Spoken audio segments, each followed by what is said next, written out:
Tudo bem? Tô aqui na rádio. Deixa eu voltar pro ar aqui, a gente já fala juntos, tá? Capitão Inicial aqui no Mensagens que Chegam pela Manhã e o seu Jorge vai vem, nada é pra sempre, a vida vai e vem sempre. A gente tem medo desse movimento da vida e a gente tem medo de movimento de maneira geral. A gente fica o tempo todo buscando a segurança da fixidez, a segurança do ponto onde eu acho que tudo vai congelar. A vida confortável, as boas experiências, a saúde, a idade. Tem gente que tenta isso esteticamente, né? A idade, vou ficar bonitão. Mas não dá, né? O máximo é ficar com cara repuxada. Uma pessoa idosa com a cara repuxada. Mas não é suficiente, né? Porque tudo se movimenta, a pele inclusive, enfim. Para quem está me vendo no Facebook, eu estou ao vivo na Rádio Inverso agora. Está acontecendo Mensagens que Chegam pela Manhã, nessa manhã de quarta-feira, dia 22 de março, são 8h16 da manhã. E tem um monte de gente me ouvindo agora, no Brasil e no mundo, né? O bom de rádio online é isso, as pessoas podem ouvir onde estiverem, basta uma conexão com a internet, basta um celular, basta um computador, um tablet, para poder ouvir a rádio. A Rádio Inverso está no site radioinverso.com, aplicativos também, Android, de graça, e são muitas maneiras. Mas enfim, eu me propus agora nessa live aqui no Facebook e na rádio, e no YouTube, depois o vídeo vai para o YouTube, falar sobre as margens do pensamento. Esse tem sido um assunto de hoje, eu abri falando sobre isso, eu fiz o convite para as pessoas ouvirem a rádio mais cedo no Facebook, tocando nesse assunto. Já que, eu não sei se você já parou para prestar atenção, mas geralmente nós lidamos o tempo todo com estreitamentos, com margens para pensar. Existem certas fronteiras que nós nos recusamos a ultrapassar. Tem gente que costuma dizer que pensar demais faz mal.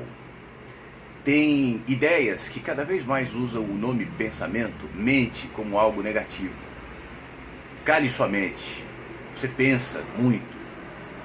Não pense, aprenda a não pensar. E eu fico pensando o que isso significa, né? O que é não pensar? Isso é um pensamento, né? Se eu te perguntar por quê e você me explicar, essa explicação é um pensamento. Não pensar talvez seja o que uma pedra faz, eu não sei, talvez até a pedra, até no formato de pedra, pense. Mas o que seria não pensar? Mais do que vender isso como uma ideia conceitual, o não pensar hoje está projetado na nossa distração. Cada vez menos pensamos. Ontem mesmo eu estava refletindo sobre isso, né? Repare, é difícil você conversar com alguém. Preste atenção, a maioria das pessoas quando conversa estão falando delas, sempre. É até engraçado e triste ao mesmo tempo quando você vê as pessoas dialogando, e isso acontece com muita frequência, falando assim: olha, eu penso assim porque o meu trabalho, porque os meus projetos. Aí outro responde: não, mas os meus, porque eu. E fica assim, esse jogo de eu, porque as pessoas só estão vomitando, não estão mastigando, não estão refletindo, não estão trabalhando, e não estão usando isso para se movimentar, como a gente falou agora no início dessa transmissão. A vida é um vai e vem, não é só o ponto fixo. A gente vai e a gente volta também, é um vai e vem. Nada é para sempre, como dizia a música do Capitão Inicial, que ouvimos agora aqui na rádio. Mas nós vamos nos condicionando a esse pensamento estreito. Então, dependendo de qual sua coloração ideológica, dependendo de qual a sua religião, dependendo de qual a sua fé, dependendo de onde você estiver, de qual for a sua cultura, o meio onde você vive, essas margens são colocadas. Algumas são mais estreitas, outras menos. Mas sempre há margens ali, dizendo: até aqui você pode ir, depois não. Na abertura aqui do programa, há 20 minutos, eu estava dizendo, lembrando o pensamento do Nietzsche. Eu publiquei recentemente esse pensamento que diz o seguinte: a grande questão é quanta verdade você é capaz de suportar. Eu entendo essa frase e eu gosto dela porque eu percebo essa verdade que Nietzsche se refere à minha verdade, a quem sou. Porque a verdade pro lado de fora, a verdade do mundo, da vida, da morte, da fé, essas verdades estão num movimento tão maior, tão distantes da nossa compreensão fragmentada, que antes de tentar entendê-las, eu preciso tentar me entender. Porque é por mim que passa o filtro das percepções. Aquilo que eu digo não é, pode, não pode, é certo ou errado, está falando sobre mim. Está me apontando, é a minha verdade. Eu tenho uma verdade. Claro que tenho. Por isso eu não sou um relativista. Eu acredito em absoluto, eu acredito em verdade. Mas eu só posso falar sobre a minha verdade, não sobre a tua. Seria, no mínimo, presunçoso dizer que a minha verdade é superior à tua e à da maioria. Então todos convertam-se à minha verdade. Mas a minha verdade é a verdade desse ponto aqui que eu sou. Dessa perspectiva de onde eu vejo a vida. E essa perspectiva é limitada às minhas experiências, à minha geografia, à minha história, aos meus estudos, ao que eu penso, às minhas emoções e principalmente aos significados que eu dou enquanto eu caminho. Já que eu caminho, os significados se alteram. Os significados têm a ver com o ponto onde estou naquela caminhada. Daqui eu vejo assim. É o exemplo que eu costumo dar aqui de vez em quando sobre o pintor que faz de maneira fiel um quadro. Ele está ali olhando para aquele cenário e descreve o cenário do quadro. Isso não quer dizer que o cenário seja apenas aquilo que o quadro diz. O quadro reflete o olhar do pintor. Mas se eu me encaminhar àquele ponto onde o pintor fez aquele quadro, verei o cenário que ele reproduziu na tela, mas eu verei muito mais, porque a minha perspectiva naquele ponto é muito maior do que aquilo que o quadro pode suportar. Mas é o nosso medo diante da aceitação disso que nos faz tão reduzidos. Então eu prefiro comprar uma verdade pronta. A verdade é Jesus. Tá, e o que isso quer dizer? Como assim? Qual? A religião? O que é? A verdade é Deus. Não me venha com essas. Isso é um negócio que recorrentemente acontece comigo no YouTube. Você vem com essa história aí, como às vezes gosta de falar, como se isso fosse um xingamento, enfim, não sei por que seria, mas assim, este comedor de arroz com feijão, não valorizarei o que esse comedor de arroz com feijão diz, porque a verdade é Deus. Tudo bem, mas o que você quer dizer com isso? Como assim a verdade é Deus? Você está falando da Bíblia? Você está falando da igreja? Você está falando do que o pastor te falou? Deus? Enfim, o que é?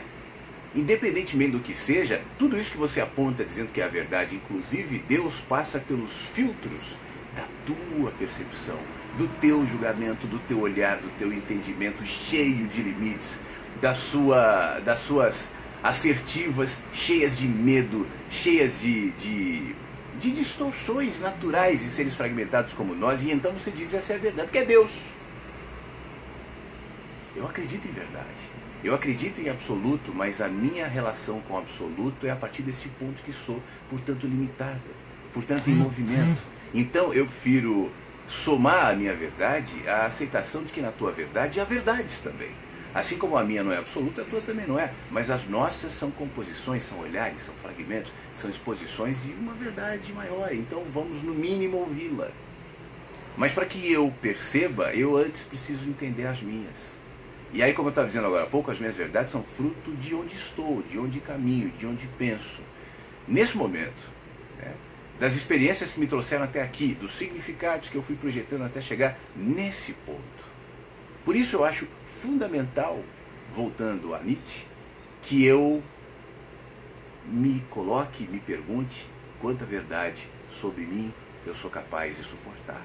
Eu falava aqui no começo do programa que essa percepção, entre outras razões, é dolorosa, porque quando eu me vejo, quando eu volto as lentes para mim, eu vou necessariamente reconhecer que os julgamentos que tantas vezes eu apontava para lá, dizendo a culpa da minha tristeza, a responsabilidade pela minha insatisfação, o responsável por eu ser assim ou assado, na realidade sou eu. Tem governo, tem desafetos, tem trabalho, tem dificuldades, tem tudo isso. Mas nada disso é suficiente para determinar um olhar.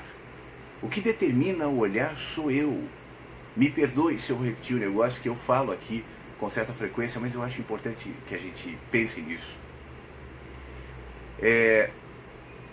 Se eu sou o olhar, se sou eu que estou tecendo julgamentos o tempo todo em relação aos outros, à vida, à morte, a Deus, à fé e a tudo isso, por que eu vou ficar projetando para o lado de fora, para essas coisas, os meus julgamentos, os meus cansaços, as minhas irritações, se é aqui que eu devo mexer, se é em mim que eu devo revisá-las?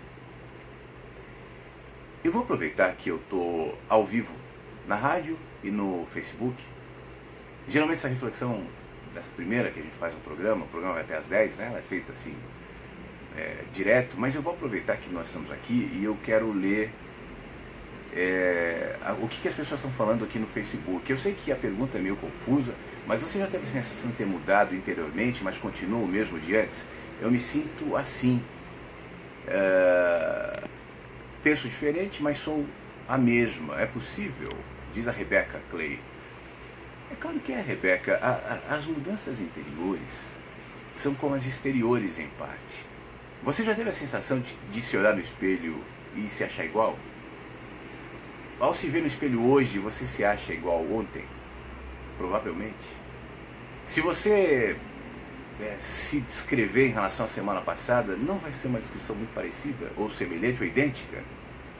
Mas isso não quer dizer que você não esteja em alteração constante. Nada é estático. Tudo está em movimento. Ainda que você não sinta. E eu acho interessante até você colocar isso, porque talvez as pessoas pensam que modificação de mente, enxergar-se tem a ver com raios caídos do céu. Agora eu sei tudo, agora eu vejo tudo. E esse pensamento, não sei se é o seu caso, mas em parte é promovido por uma ideia que eu não gosto. Eu estava até conversando com uma pessoa essa semana sobre isso. A pessoa me dizia o seguinte, sobre, por exemplo, projeção astral, consciência assim, um assado. E eu dizia a essa pessoa, e ela dizia, você não acredita nisso? Não é questão disso. A questão é que as pessoas esperam que isso seja sinal de autoconhecimento, quando na realidade não tem nada a ver. Tudo bem, vamos falar sobre misticismo, esoterismo, sobre astrologia, sobre religião, sobre fé, sobre raios que vêm do céu, sobre qualquer coisa, sobre morte, sobre vida. Maravilha, sobre ETs. Mas isso está para o lado de fora. Isso também entra naquilo que eu dizia no começo. Não é o que está lá, é o que está aqui, é como vejo, é como julgo, é como penso, é como sinto. Portanto, consciência tem a ver com o cotidiano, com o trato, com o caminho, com como eu vejo o outro, com como eu vejo a vida, como eu lido com as pessoas. Tanto faz se eu saio do corpo, se eu não saio do corpo, se eu acredito na morte depois da vida, na vida após a morte, na reencarnação, tanto faz, não se trata disso. Como é que eu sou no caminho? Como é que eu sou lidando com os outros? Como é que eu lido com a adversidade? Como é que eu lido com a contrariedade? Como é que eu lido com a dor? Como é que eu alimento os meus pensamentos? E isso a gente não percebe assim, uma mágica. É cotidiano mesmo. Portanto, está acontecendo. Não se preocupe tanto com isso. Eu posso comparar esse processo de renovação de mente, Rebecca, com o nascimento de uma flor. Você joga uma semente na terra, você não vê mais nada. Ela começa a brotar raízes, você não vê. As raízes começam a fixar-se na terra e começa a sair um brotinho ali. Você mal vê. E se você voltar amanhã, verá pouco. Se você se aquietar em relação àquilo, daqui a pouco aquele brotinho, aquela semente se transformou numa flor. Mas não havia necessidade de angústia e de ver todos os dias uma modificação. É um processo. Assim vale para tudo, tá bom? As pessoas brigam por pensarem diferente, mas esquecem que essa é a verdadeira graça. Se tudo fosse igual, não haveria lições para aprender. É a Suzy Diamond que manda aqui no Facebook. Imagina, Suzy, se o mundo fosse só o que eu vejo, ou só o que você vê, né? Ou só que um grupo de pessoas vê. Que mundo triste, que mundo limitado. Que mundo feio, que mundo restrito. A natureza é absolutamente diversificada. A fauna é absolutamente diversificada. Os seres humanos também, não há um ser humano exatamente igual ao outro, uma digital, íris. Tudo, os planetas, o universo, as galáxias, as estrelas, sempre bilhões e uma diferente da outra. Por que o pensamento tinha que caber numa caixa? Por que tinha que ser igual? Por que a gente tem que pensar da mesma maneira? É uma questão óbvia, né? É medo. Obrigado, Patrícia Luiz, Lenice Bastos, Cibele, também está mandando gratidão, amigo, tudo de bom. Obrigado, Cibele. Obrigado a todo mundo. Deixa eu dar uma olhada aqui pela página que fica um pouco mais fácil para eu ver os comentários. E se tem alguma pergunta, alguma coisa? Acho que não, acho que é isso. Então tá, eu vou encerrar até pra gente não ir tão longe também, senão isso aqui vai se estender demais. Eu vou seguir na rádio, vou tocar uma música e vou seguir com mais reflexões aqui também. Então quero agradecer você que esteve comigo aqui na transmissão do Facebook, você que está vendo esse vídeo em algum outro tempo. Um beijo para você. Para quem está ao vivo de manhã, eu estou aqui na rádio, radioinversos.com. É só acessar e me acompanhar. Até às 10 eu estou ao vivo aqui no site, sem reprise, 3 da tarde, 8 da noite e 3 da manhã, tá bom? Eu vou tocar uma música aqui e vou seguir na rádio enquanto eu me despeço de você. Deixa eu só ver o que eu vou tocar aqui no nosso... Pronto, essa aqui, ó, no nosso Mensagens. Um beijo para você que está no Facebook, fique bem e até a próxima.